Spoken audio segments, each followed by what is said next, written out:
Assalamualaikum warahmatullahi wabarakatuh. Berjumpa kembali di channel Pustaka Guru.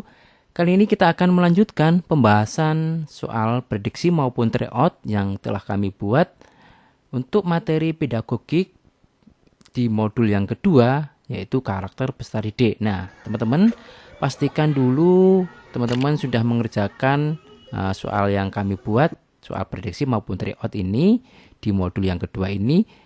Ada di link deskripsi, silahkan klik tautannya dan kerjakan dulu. Ini sebagai bentuk evaluasi diri teman-teman semuanya untuk persiapan tes PTK nanti ya. Jadi sebesar apa kalian menguasai materi di karakter peserta didik ini. Baik, jika teman-teman sudah mengerjakan langsung ke pembahasannya. Oke. Nah, sebelumnya untuk materi pedagogik ini, tes PTK ini terdiri dari 7 ya, 7 pembelajaran. Dan ini berlaku untuk semua guru, baik itu guru mapel maupun guru kelas. Nah, ini semua guru. Hanya ya nanti yang membedakan adalah materi profesionalnya saja. Baik, teman-teman langsung ke soal yang pertama. Butias ketika melakukan proses pembelajaran selalu menggunakan media. Kadang memutar video pembelajaran, kadang memutar CD audio, kadang menggunakan poster berwarna, agar peserta didiknya memperhatikan dan tertarik terhadap apa yang dibahasnya, sehingga hasilnya sangat baik. Pembelajaran dilakukan demikian karena pertimbangan titik-titik. Nah, untuk soal pertama ini, keyword atau kata kunci dari soal ini bukan pada media-media ini ya, tetapi peserta didik di sini memperhatikan dan tertarik terhadap apa yang kita bahas gitu ya. Jadi anak-anak itu tertarik. Nah, kaitan dengan ini aspek apa atau pertimbangan apa? Nah, pembahasannya seperti kalau gaya belajar itu dengan cara yang digunakan atau gaya belajarnya cara untuk menerima informasi. Kemudian etnik itu berkaitan dengan suku bangsa. Kemudian minat itu dengan daya tarik. Sedangkan kultural itu budaya dan gender itu jenis kelamin. Nah, karena kata kunci dari sini soal yang pertama ini adalah memperhatikan dan tertarik. Jadi siswa itu tertarik dengan apa yang kita ajarkan gitu ya. Jadi ini termasuk ke dalam kata minat ini ya, daya tarik di sini. Nah, ini kata kuncinya daya tarik itu identik dengan minat. Jadi ini mempertimbangkan minat peserta didik seperti itu untuk jawaban soal yang pertama. Nah, teman-teman bisa cek kembali untuk kaitan materi ini di halaman 49, yaitu untuk materi pembelajaran karakter peserta didik. Oke, demikian pembahasan soal pertama. Kita lanjutkan untuk soal yang kedua. Ciri-ciri pembelajaran yang menerapkan pendidikan multikultural. Nah, ini ya. Jadi ciri-cirinya multikultural itu seperti apa? Kecuali, ya ini ada kata kecuali, berarti yang bukan ya, yang bukan ciri-ciri pendidikan multikultural. Nah, seperti ini teman-teman. Jadi pendidikan multikultural itu ada 4 ya, ada 4 ciri-cirinya. Yang pertama tujuannya ini ya, tujuannya membentuk manusia budaya. Ini betul. Kemudian materinya mengajarkan nilai-nilai luhur kemanusiaan. Nah, ini sama, betul. Kemudian metodenya demokratis ya. Jadi metodenya ini demokratis, artinya menghargai aspek perbedaan dan keberagaman. Ini juga betul. Kemudian prosesnya mengacu pada budaya tertentu. Oke, kita tinggal dulu yang D. Yang E, evaluasinya ditentukan pada penilaian terhadap tingkah laku. Nah, ini sudah sesuai ya. Jadi evaluasinya ditentukan pada terhadap tingkah laku anak didik. Jadi yang bukan adalah yang D ini ya. Prosesnya mengacu pada budaya tertentu. Nah, kesalahannya adalah di sini budaya tertentu. Sebenarnya di sini adalah kalau namanya multikultural kan banyak budaya, berarti bukan pada budaya tertentu. Kalau ini salah ya. Budaya tertentu berarti kepada salah satu budaya saja. Jadi yang kecuali adalah yang D ini ya, yang D ini ya. Jawaban yang D. Prosesnya mengacu pada budaya tertentu itu salah. Oke. Silahkan lagi untuk mengecek materi ini, ciri-ciri pembelajaran multikultural ini dicek di halaman 47 untuk modul karakter peserta didik. Kita lanjutkan untuk soal berikutnya.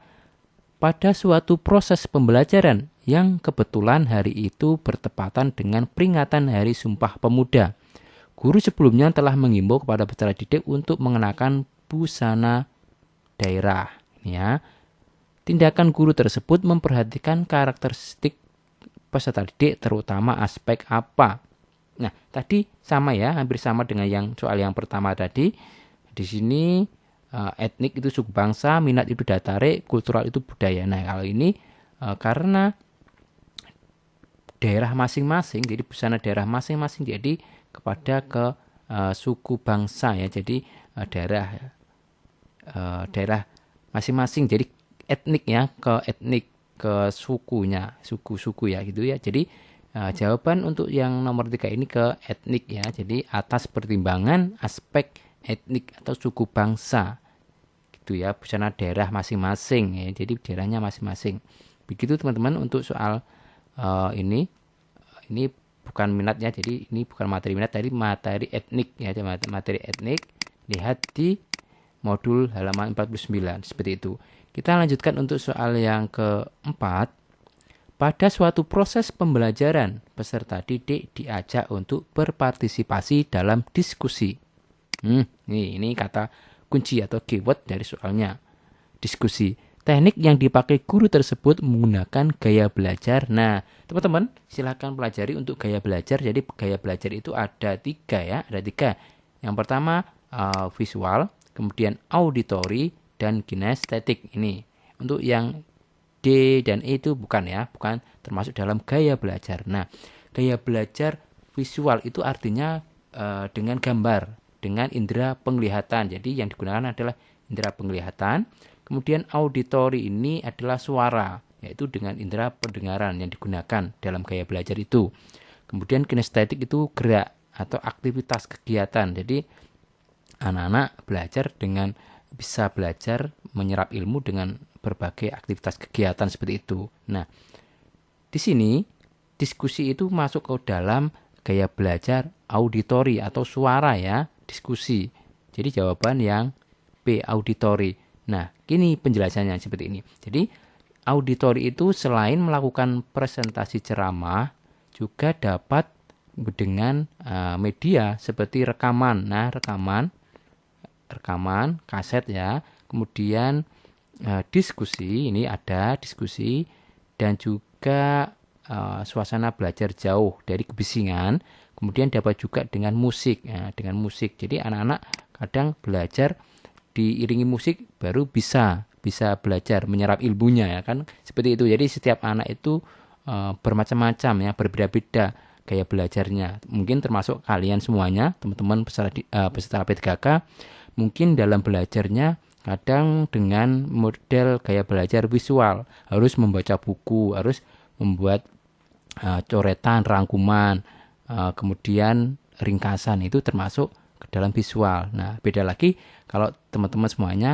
kadang dengan melihat rekaman, kemudian suara atau suara jadi CD pembelajaran, itu bisa juga dari termasuk auditory. Seperti itu ya. Jadi silahkan untuk pelajari di gaya belajar ini ya, untuk materi gaya belajar. Nanti bisa saja nanti yang ditanyakan yang model visualnya atau kinestetiknya seperti itu. Oke, kita lanjutkan untuk soal yang nomor 5. Pak Wahib adalah guru kelas 3 SDN Silomoyo. Beliau akan mengajarkan materi perkembangan teknologi transportasi dengan melakukan observasi atau menguji ke tempat-tempat seperti Museum Dirgantara. Pembelajaran tersebut mengacu pada gaya belajar. Nah, ini ya, jadi kita buatkan soal yang prediksi-prediksinya nanti bisa saja muncul seperti ini.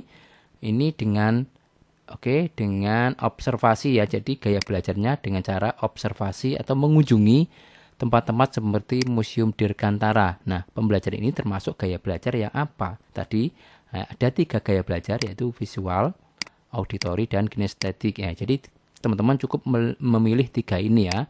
Kalau yang lainnya berarti salah. Oke. Nah, tadi jadi visual itu gambar atau penglihatan, kemudian auditory dengan indera pendengaran, kinestetik dengan indera gerak ya. Jadi kalau observasi itu kan berarti kita melihat ya. Observasi itu melihat, kemudian mengunjungi museum Dirgantara contohnya ya. Jadi itu termasuk, kalau melihat-lihat museum itu kan termasuk indera penglihatan ya. Jadi yang digunakan indera penglihatan, jadi termasuk ke dalam gaya belajar visual yang A ya. Nah, di sini penjelasannya di modul halaman 54, gaya belajar visual misalnya guru ketika melakukan proses pembelajaran menggunakan media visual, contohnya seperti gambar, poster, diagram, handout, PowerPoint, peta konsep, bahkan peta film, termasuk video, multimedia. Ini termasuk ke dalam gaya belajar visual.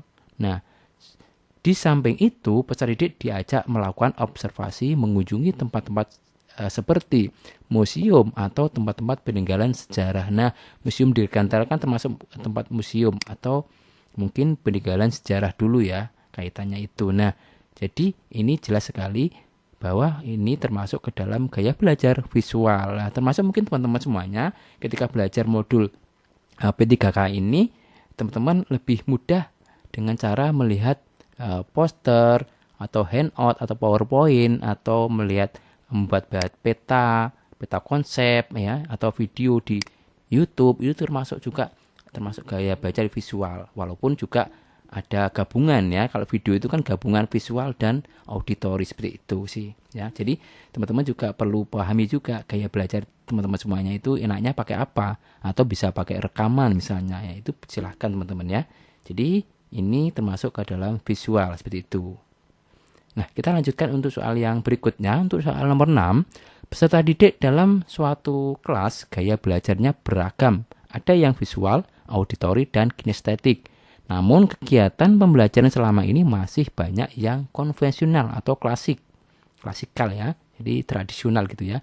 Agar dapat memenuhi ketiga gaya belajar, guru perlu titik-titik. Jadi biar ada visualnya, biar ada auditorinya dan kinestetiknya, maka guru itu harus menggunakan metode ataupun media apa seperti itu. Jadi ketiganya ada, maka yang mana ini opsinya yang ketiganya ada? Nah, kita pilih yang B ya. Kenapa B? Karena di sini ada media audio. Audio itu berarti auditori ya. Kemudian video ini termasuk tadi visual ya. Video itu termasuk visual karena gambar ya. Termasuk visual, gambar ya, walaupun ada auditorinya. Kemudian percobaan. Nah, percobaan itu kan dengan gaya aktivitas. Jadi tadi kan untuk kinestetik itu gerak atau aktivitas siswa ya. Jadi percobaan ini kan termasuk ke kinestetik, percobaan, aktivitas siswa. Nah, ini ketiga-tiganya sudah ada. Kalau yang A salah karena ceramah, diskusi, tanya ini termasuk ini hanya auditori saja ya. Kemudian menggunakan modul dan PowerPoint itu visual saja. Kemudian yang D menggunakan media komik dan buku paket itu juga visual. Kemudian yang E menggunakan program audio dan modul, ini auditori plus visual ya. Jadi kinestetiknya belum ada. Jadi yang tepat adalah yang B, tiga-tiganya ada. Seperti itu ya teman-teman. Nah, sama ya. Jadi seperti ini penjelasannya. Kita lanjutkan untuk soal yang ketujuh.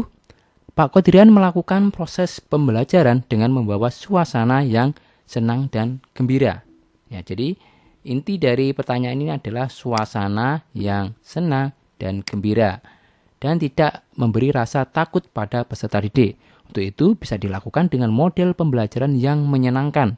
Hal ini Pak Qodirian sudah menerapkan pembelajaran dengan melihat perkembangan titik-titik. Perkembangan apa ya ini? Dasarnya suasana yang senang dan gembira. Kira-kira apa? Apakah motivasi, sosial, moral, spiritual, emosi, atau motorik? Nah, hampir kadang kita beda ya, sulit untuk membedakan dari kepilihannya ini ya. Nah, pembahasannya seperti ini teman-teman. Jadi emosi ini hubungannya dengan suasana yang senang dan gembira. Sedangkan motivasi itu menggiatkan aktivitas belajarnya. Ini kata kuncinya ya. Sosial itu kemampuan anak untuk berinteraksi dengan lingkungan. Kemudian kalau moral dan spiritual itu mengembangkan sikap religinya. Kemudian kalau motorik berhubungan dengan gerak jasmaniah atau kegiatan pusat saraf, otot, dan urat saraf. Nah, teman-teman, untuk pembahasan ini silakan cek di halaman 58, itu udah ada emosi itu apa, motivasi itu apa, moral dan spiritual itu apa, motorik itu apa. Ini termasuk perkembangan anak ya. Nah, jadi jawaban untuk soal nomor 7 karena ada kata kunci suasana yang senang dan gembira, maka ini atas pertimbangan emosi ya, yang D ya, jawaban yang nomor 7 adalah D, emosi. Nah, seperti ini ya teman-teman.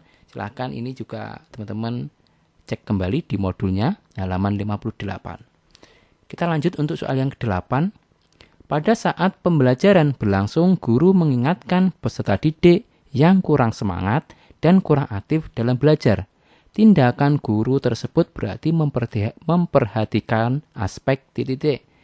Sekali lagi, ini kata kuncinya adalah peserta didik kurang semangat dan kurang aktif. Maka kita harus memperhatikan aspek apanya ini, apakah emosi, status sosial, kultural, atau motivasi. Nah, sama soal nomor 7 tadi, pembahasannya seperti ini, bahwa kalau kurang semangat dan kurang aktif, maka ini adalah aspek motivasi ya. Jadi motivasi itu adalah menggiatkan aktivitas belajarnya. Nah, karena kini kurang aktif, kurang semangat, maka kita harus giatkan aktivitas belajarnya. Jadi jawabannya adalah motivasi, gitu ya teman-teman.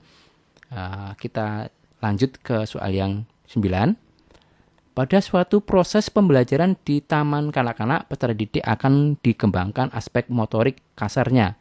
Maka pendidik dapat menugaskan peserta didiknya untuk melakukan kegiatan apa. Di TK itu yang dikembangkan adalah aspek motorik kasar. Maka harus dilakukan kegiatan apa kalau motorik kasar? Nah, teman-teman, silahkan pahami ini ya. Jadi motorik kasar itu kaitannya dengan menggunakan otot besar atau sebagian besar. Jadi sebagian besar anggota tubuh. Contohnya melompat, berlari, dan menendang bola nih ya. Jadi jawaban nomor 9 adalah menendang bola karena sudah ada contohnya. Lihat di halaman 62 nanti ya teman-teman, cek kembali modulnya. Sedangkan untuk motorik halus ini dengan menggunakan otot halus. Kalau tadi otot kasar ya, motorik kasar berarti kan ototnya kasar. Otot kasar gitu ya, otot besar ya. Kemudian otot halus, ini motorik halus itu dengan otot halus atau sebagian kecil tubuh tertentu. Maka contohnya ini sebenarnya ada contohnya di sini ya. Jadi ada lanjutannya ini. Silahkan cek di 62, halaman 62 itu ada contohnya. Yaitu contohnya menjiplak huruf, ini motorik halus. Kemudian mewarnai pola, memasang puzzle, meroncoh, ini termasuk motorik halusnya ya, motorik halusnya. Kecuali yang A itu motorik kasarnya. Jadi jawabannya yang A. Kita lanjutkan untuk soal yang ke-10. Perkembangan kognitif peserta didik sekolah dasar berada pada taraf operasional konkret, sehingga mereka merasa kurang memahami materi pelajaran yang disampaikan gurunya secara verbal saja. Proses pembelajaran tersebut akan efektif jika disertai dengan menggunakan apa?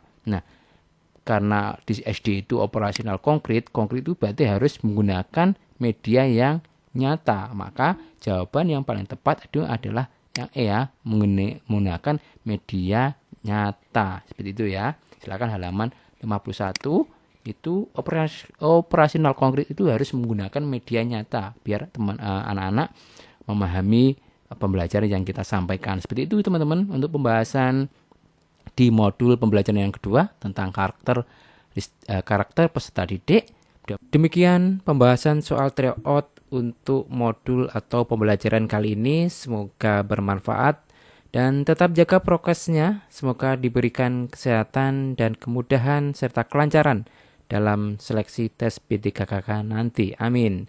Silakan share video ini jika video ini bermanfaat. Karena berbagi itu tentu tidaklah rugi. Dan jangan lupa juga berikan komentar positifnya di video kali ini, karena ucapan itu adalah sebagian dari doa kita. Jangan lupa tonton atau simak juga video lainnya. Terima kasih, ada kurang lebihnya mohon maaf. Wassalamualaikum warahmatullahi wabarakatuh.